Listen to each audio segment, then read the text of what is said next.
wanaandika hadithi za uongo kwamba mbunge wa Nzega sijui na mtu gani huko ambaye sitaki kumtaja hapa wamenyoosheana bastola, wanaweka front page picha yangu kwa malengo ya kutaka kunichafua.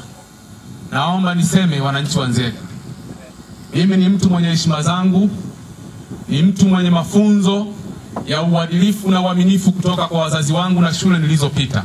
Sasa siwezi kuwa leo hii kiongozi ambaye ninaweza kumnyoshea bastola mpiga kura wangu.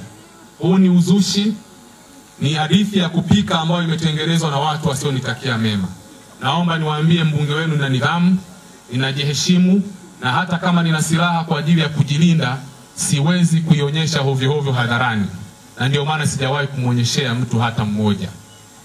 Awali katika risala yao, wahitimu wa kidato cha 4 kwenye shule hiyo ya Uchama St. Justin inayomilikiwa na kanisa Katoliki jimbo kuu la Tabora wamesema walianza kidato cha kwanza mwaka 2009 wakiwa wanafunzi 200 na wanahitimu wakiwa 107 baada ya wenzao kukatisha masomo kutokana na sababu mbalimbali likiwemo tatizo kubwa la ukosefu wa maji.